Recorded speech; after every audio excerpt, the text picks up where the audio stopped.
Virtual reality. You may recognize the term being used in the movie known as Ready Player One. It is one of the latest advancements in human history, with the first headset created in 1968, which has now risen to popularity with headsets commercially available to the public. But what does it mean to the future of storytelling? But first, what is storytelling? Well, to say the least, it is an art of using words and actions that encourage the active imagination of its listeners. From poetry to dance to music to simply having a conversation, storytelling comes in different forms. We all know about storytelling, but ever heard about story living? To understand what it's really like is to see it for yourself. Welcome to virtual reality, where almost everything is a possibility. From exploring vast worlds, to playing various games, and to meeting new people.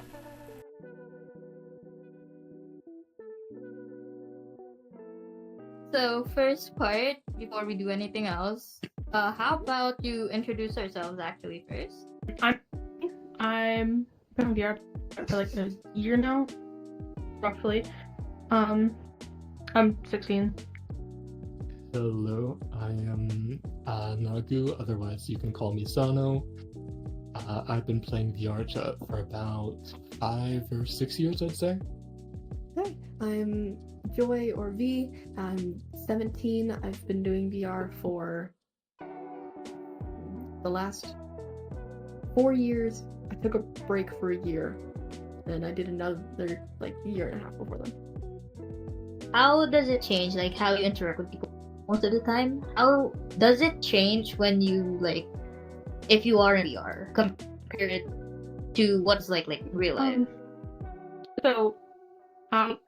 In real life, I have anxiety. Well, anxiety as a whole, but mainly social anxiety. Where in VR chat I can openly express and talk to people. So that anxiety isn't really here in VR chat. And also I can be more open because in VR chat or in real life you look one way period at the end. You might be able to put makeup on and stuff, but in VR chat I can just change avatars and show how I'm feeling. I think it's definitely a big part of it is keyboard confidence. And you get to see that in real time. I think another thing with VR chat especially is people are more willing to be more physically touchy because it's not like it's gonna hurt, right? So I think that actually allows people to gain a lot more confidence in the things that they do and say because the social rules are a lot looser because it doesn't matter as much. I feel like people get a chance to be a lot more confident. I feel like a lot of people who wanted to feel different than they can physically perceive themselves as got their chance to sort of seek refuge here. And I think one thing about it is that it's going to see the decline in usage as people fall into oh my god, I can't look like this in real life. One of the first things I heard about whenever I got onto VR, hell, even a bit before, was something called phantom sense. Ooh, if you play enough of the game, eventually your brain will trick you into being able to feel stuff. People ultimately want the goal of being able to change and be perceived differently and be able to even interact with people without being judged on their appearance, and that's a big part of this game. For both of you, from both of your understandings, what do you think storytelling means? Well, that's a hard because I write stories for different things. I have like stories where they have bunches of lore all about character things, or there's just kind of an expressive story, For me, stories are kind of just a way for people to express their minds, because you can kind of get into space and just do it, And there's always a group of people that would like it. With this avatar, it's more masculine side. I see. So, how does your overall experience out in VR? How does it enhance your entertainment in a way? How does it entertain you? One of those new things to do, and I personally stick to like D&D worlds, or my roleplay friends, where they go, but there's always something new to do, you know? There's always the Black Cat, you can hang out, meet people, there's Popcorn Palace where you can chill, watch movies and stuff. There's always so much to Okay. So since our topic is like VR in modern storytelling, in your understanding, what is storytelling to you? I'd say it's a pretty simple, like, understanding that storytelling is sort of like the sharing of an experience, whether made up or like reimagined or just told at face value. It's the sort of like being given a chance to understand that experience. How does it change like the way you see entertainment now that you're in VR? I think do you mind if I go first? I think a very big part of it is this sort of sensationalism of like, oh my god, this is the new big tech, you know? You see people all the time trying to promote like newer technologies here because VR itself is exactly one of those like newer technologies that hit the mainstream. And so because of that, people have been looking to experiment with that as much as possible. And even in fields that like can't be mixed together with it, you'll still hear about those fields just being in the like VR sphere. I remember for a while there was a bunch of movie theaters, and their big advertisement was that they were like 4D movie theaters. And basically, what that meant is they had things like sound and like they had full sound and screens as far as you could look. And now we have VR, and we're doing that in our homes. And more than that, outside of VR chat, VR chat's more of a social game. But as far as media and stuff goes, things like movies, and especially with what's the newest one, the Apple Vision. Yes, Apple Vision. It changes the way we absorb media because it can just be there. It can follow us. Mm-hmm. And instead of immersing ourselves in the world, we're trying to immerse it into our lives. Yeah.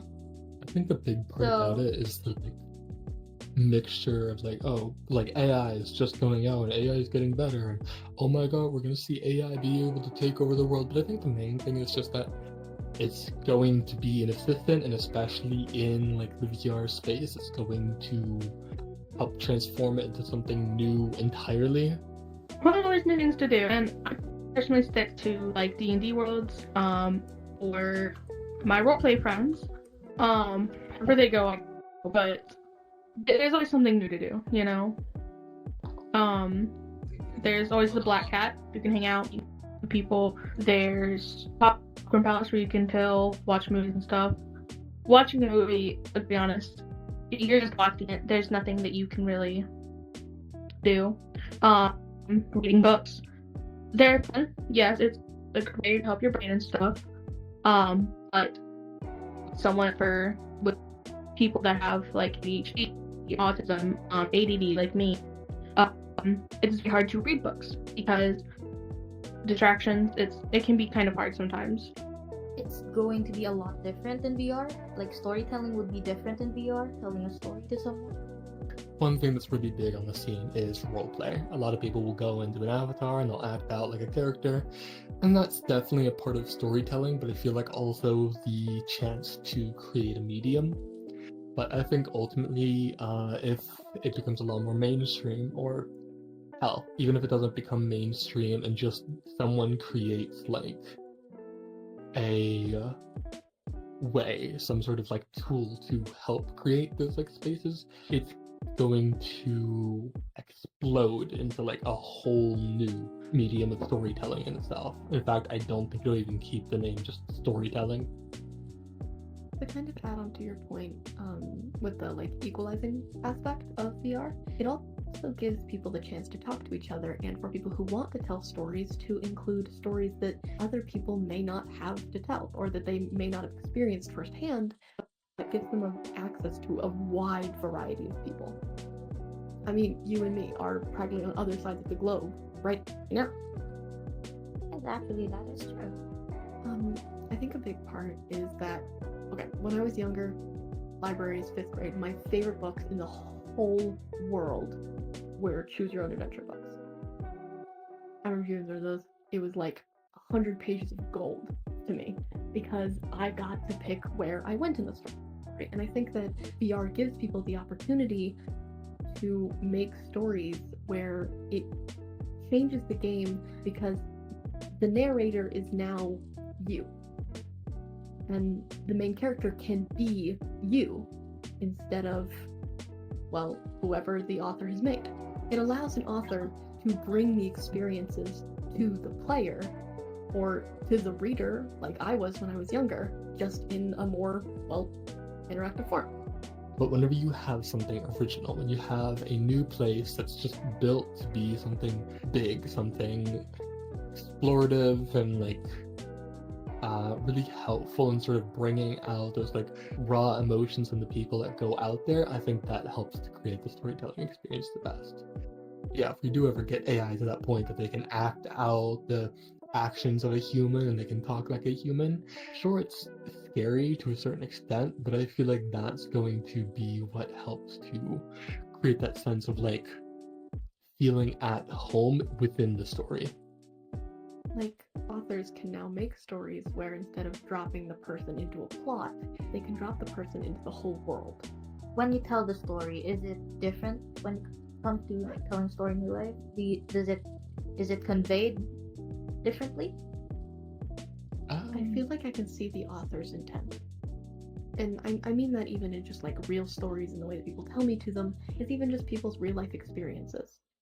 Although I could read something on paper or a paragraph someone posted on a website or something, being able to see it in person, the author can put their own emphasis on different words and in different places, and it truly gets across to me from the other person on what they mean and how they mean to present the media in a more fulfilled form. It's like listening to an audiobook written and voiced by the author because they get to show you what they meant when they wrote it. I think I have a kind of controversial take here, which is that I think VR has just the right amount of like expression via hands and facial expressions. Like, it's not too little, but it's not too much. I feel like whenever you have too many facial expressions, people tend to like microanalyze into that, and they like tend to worry about that a lot.